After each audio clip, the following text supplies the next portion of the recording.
നമസ്കാരം, എല്ലാവർക്കും മലയാളി വാർത്തയിലേക്ക് സ്വാഗതം. KSRTCക്ക് ഇനി ലാഭത്തിന്റെയും നേട്ടത്തിന്റെയും കാലം. കുറഞ്ഞ ചെലവിൽ വിനോദസഞ്ചാര കേന്ദ്രങ്ങൾ പരിചയപ്പെടുത്തുന്ന KSRTC ബജറ്റ് ടൂറിസം സെൽ കോടികളുടെ വരുമാനമാണ് നേടുന്നത്.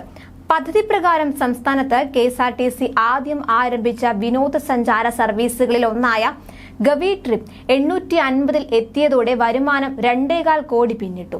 പദ്ധതി ആരംഭിച്ച് 1.5 വർഷത്തിനുള്ളിലാണ് ഈ നേട്ടം സ്വന്തമാക്കിയിരിക്കുന്നത്. ഏറെക്കാലം വനം വകുപ്പിന്റെ അനുമതി കാത്തുകിടന്ന ശേഷം ഉന്നതതല ഇടപെടലോടെയാണ് ഗവിയിലേക്ക് ദിവസേന ഓരോ സർവീസ് നടത്താൻ അനുമതി നൽകിയത്. ഇവിടെ നിന്നാണ് കുറഞ്ഞ ചെലവിൽ വിനോദസഞ്ചാര കേന്ദ്രങ്ങളെ ബന്ധിപ്പിച്ചുള്ള KSRTCയുടെ ടൂറിസം സർവീസ് പൂർണ്ണസജ്ജമാകുന്നത്. കണ്ണൂർ കഴിഞ്ഞാൽ ഏറ്റവും അധികം വരുമാനം ഇത്തരത്തിൽ KSRTCയിലേക്ക് ലഭിക്കുന്നതിൽ പത്തനംതിട്ടയെ 2ാം സ്ഥാനത്തെത്തിക്കുകയും ചെയ്തു. 2.35 കോടി രൂപയുടെ വരുമാനം പത്തനംതിട്ടയിൽ ലഭിച്ചെന്നാണ് കണക്കുകൾ. നിലവിൽ ദിവസേന പത്തനംതിട്ടയിൽ നിന്നും 3 സർവീസുകളാണ് ഗവിയിലേക്ക് നടത്തുന്നത്. രാവിലെ 7-ന് പത്തനംതിട്ടയിൽ നിന്ന് പുറപ്പെട്ട് രാത്രി 8:30 മടങ്ങിയെത്തും. ഒരു ദിവസത്തെ യാത്രയ്ക്കായി 1300 രൂപയാണ് ഈടാക്കുന്നത്.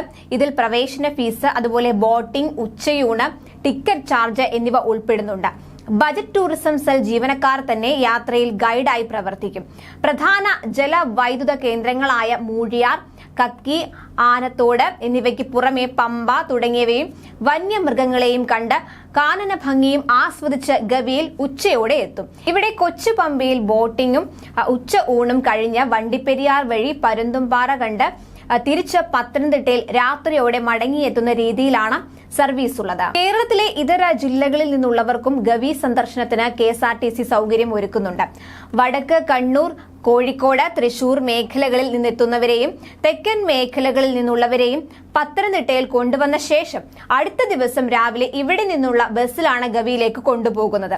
സീതത്തോട് കഴിഞ്ഞാൽ പിന്നീട് 60 കിലോമീറ്റർ വനയാത്രയാണ്. ഇതെല്ലാം കണ്ടും കേട്ടുമുള്ള യാത്രയ്ക്ക് നിരവധി അന്വേഷണങ്ങളാണ് ദിവസേന KSRTCക്ക് ലഭിക്കുന്നത് എന്നും സംഘാടകർ പറയുന്നുണ്ട്. മൂന്നാർ, മലക്കപ്പാറ, വാഗമൺ, വയനാട്, രാമക്കൽമേട് എന്നിവിടങ്ങളിലേക്കും സർവീസ് നടത്തുന്നുണ്ട്. KSRTCയുടെ ബജറ്റ് ടൂറിസം സെൽ 2021 നവംബറിലാണ് യാത്രകൾ ആരംഭിച്ചത്. കഴിഞ്ഞ ഒക്ടോബർ വരെയുള്ള കാലയളവിൽ 29 കോടി രൂപയാണ് വരുമാനം. കണ്ണൂർ ബജറ്റ് ടൂറിസം സെൽ യൂണിറ്റാണ് വരുമാനത്തിൽ 1ാം സ്ഥാനത്തുള്ളത്, 2.53 കോടി രൂപ. 2022 ഫെബ്രുവരിയിലാണ് കണ്ണൂർ യൂണിറ്റിൽ പദ്ധതി ആരംഭിച്ചത്. ന്യൂസ് ഡെസ്ക്, മലയാളി വാർത്ത.